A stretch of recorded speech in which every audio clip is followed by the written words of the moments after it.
Naomi is strutted down Admiralty Road in Lekki Phase 1 as if the tarmac had been laid solely for her stilettos. Her Brazilian wig bounced with every step, 28 inches of raw bone straight glory that had cost more than her mother's monthly salary as a primary school headmistress in Yoba. She was dressed in a bodycon Fendi jumpsuit that hugged her calves like a tailored whisper, paired with a YSL bag slung over her elbow. Her iPhone 15 Pro Max glittered in her perfectly manicured fingers, and her lashes cast shadows that dared the sun to blink first. Naomi, the big Lagos babe, a vendor called out, half in mockery, half in awe. Naomi smiled without looking. She knew they envied her. Girls wanted to be her, boys wanted to sponsor her. To Naomi, life was simple: money, visibility, and power. She'd mastered the Lagos Triangle, soft life, sugar daddies, and savage captions. She didn't just live in Lagos. She consumed it: cocktails at ISVP, photoshoots at the Good Beach, and hotel brunches that cost more than her father's church monthly tithe collection. But behind the glam, Naomi had rules. 1. Never date a broke man. 2. Never repeat an outfit. 3. Family should be seen, not heard. She considered her parents in Yoba backward. Her younger sister, Kayamika, was too local. Her father, Pastor Is, was too dusty with his Bible talk. She called them with obligation, not affection. Her friends, tools of convenience. Until she met Chief Dameji. It was at a high society party in Victoria Island. One of those events filled with fake influencers, real money, and even faker conversations. Naomi was there to network, aka bag another rich sponsor. Her old benefactor, one Uncle Charles, had caught feelings and started asking silly questions like, "What are we?" She had just finished laughing at his blocked number when a matte black Benz G-Wagon pulled up. The engine purred like an expensive sin. Out stepped a man in his 40s, dark-skinned, clean-shaven, dressed in an agbada that whispered wealth. His wrist dripped Rolex, his shoes screamed Salvetto Ferragamo. But what caught Naomi's eye was the ring. It was thick, gold, and had the image of a goat-headed figure, Baphomet. He caught her gaze and smiled with teeth too white for Nigeria. "I'm Chief Dameji," he said, voice like aged wine. "You must be temptation wrapped in ambition." She blushed. A rare thing. They talked. He listened. She flexed. He laughed. Then he said something she would never forget. "You're too fine to fall, Naomi. I like women like you. Let me show you the world." By week's end, she had a new iPhone, a brand new apartment in Chevron Drive, and a black Range Rover villa with Queen Anne plates. She blocked all her old friends. Naomi's mother called one morning. "Mommy, you again?" Naomi answered with a yawn. "My daughter, I just wanted to." Naomi cut in, "I don't have time for sermons. I'm not coming to Yoba, I'm not donating to your church, and I'm not marrying a jobless deacon like you want." But, click. She blocked the number. Later that day, Kayamika sent her a voice note. "Sister, please pick Mommy's calls. She's not well. Also, we heard you're living in Lekki. We are happy for you." Naomi replied with a text. "Focus on jam. I don't mix with peasants." She posted a selfie with her iced-out Cartier bracelet and captioned, "Family will be the first to hate. Block. Delete. Win." Her DMs exploded. Chief Dameji spoiled Naomi beyond imagination. She now wore Louboutins to buy suya. He flew her to Zanzibar for breakfast and back to Lagos by sunset. He gave her $3 million just to touch her head. Naomi, already proud, now became venomous. At a spa outing, her friend Clara mentioned her new job as a marketing intern. Naomi scoffed.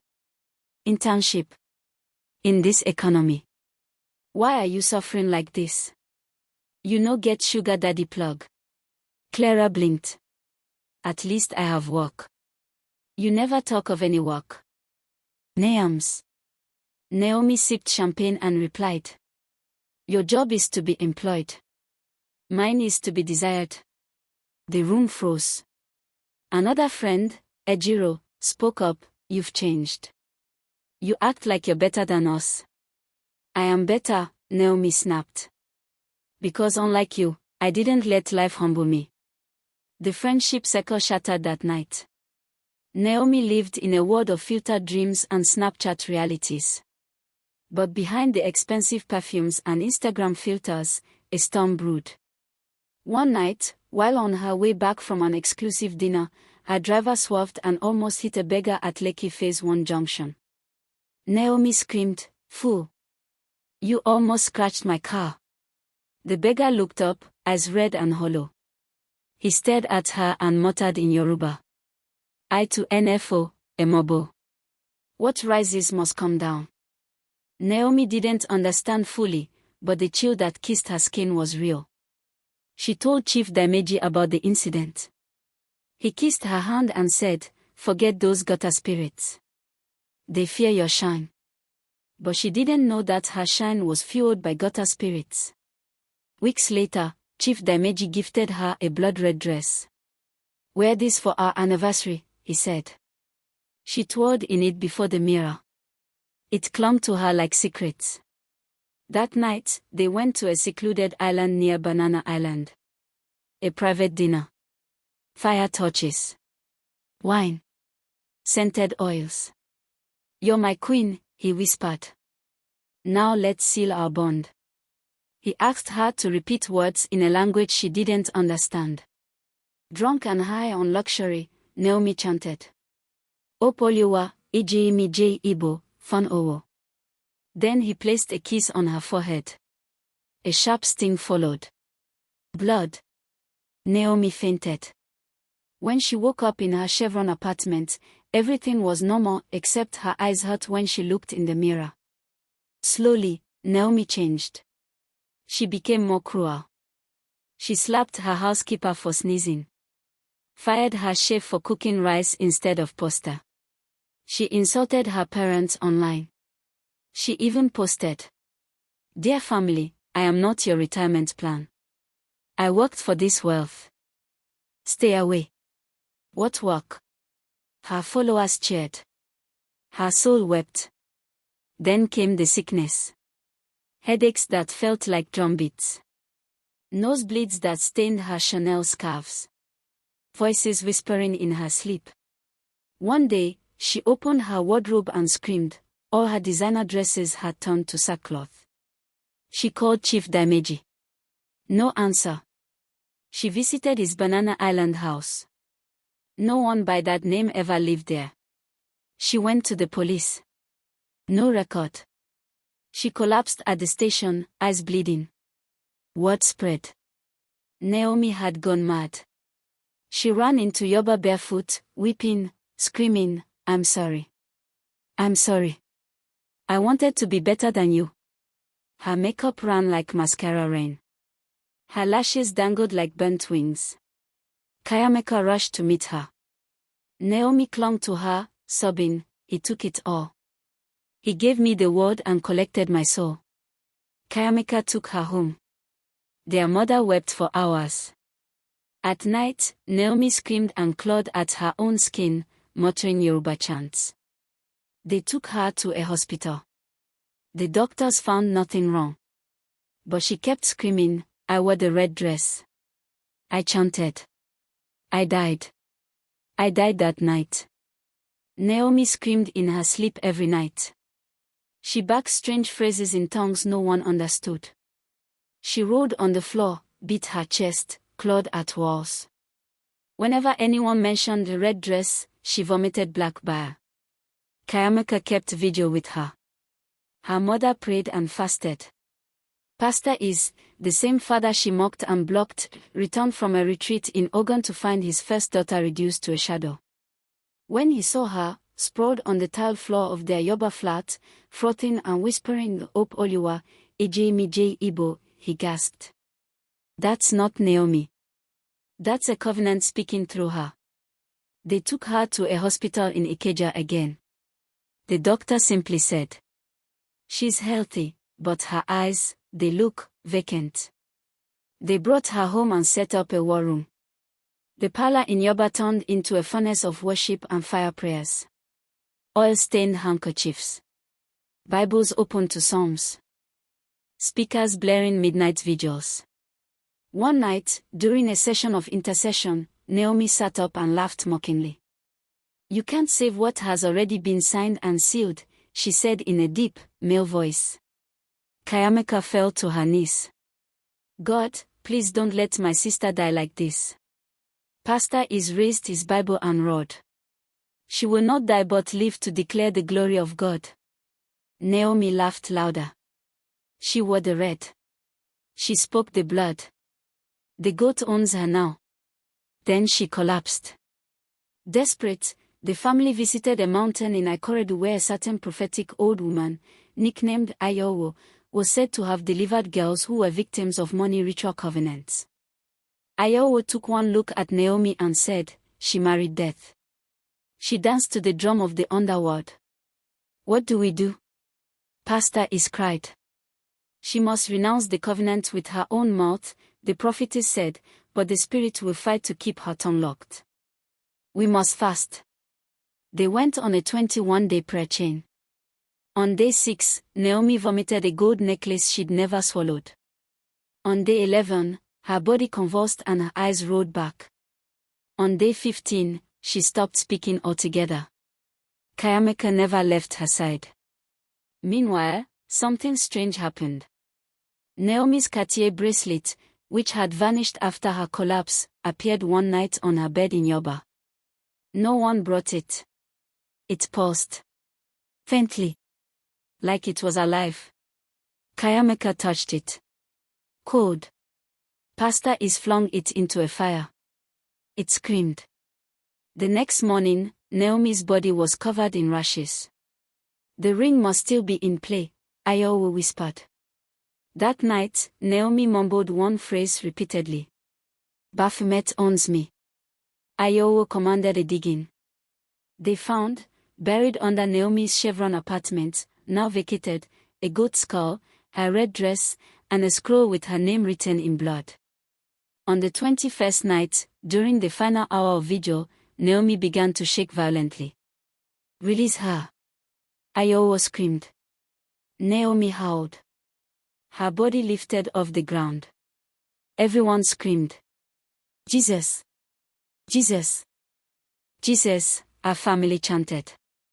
"You cannot take her back," a voice thundered through Naomi. Suddenly, Naomi opened her mouth and screamed. "I renounce the covenant. I break it. I belong to Christ." The lights blew out. A scream like 1,000 trapped souls burst from her throat. And then, silence. Naomi collapsed. The next morning, she opened her eyes and whispered, "I'm cold. Where am I?" She remembered everything. The dates. The dinners. The ring. The red dress. The chants. The man. The goat eyes in his reflection. Naomi wept for 2 days straight. "I killed myself and didn't even know," she said. "And I pushed everyone who loved me away." Kayameka held her. "But we didn't give up on you." She tried to delete her Instagram account. It wouldn't delete. She threw away the luxury bags. But every time she tossed one out, another appeared in her room. She prayed. She fasted. Eventually, they stopped returning. Her healing came in layers. Months later, Naomi was invited to give a testimony at her father's church in Yoba. She stood before a small congregation of faces she once dismissed as broke. She wore a long gown. No makeup. Just grace. "My name is Naomi Is. I used to be the queen of Lekki.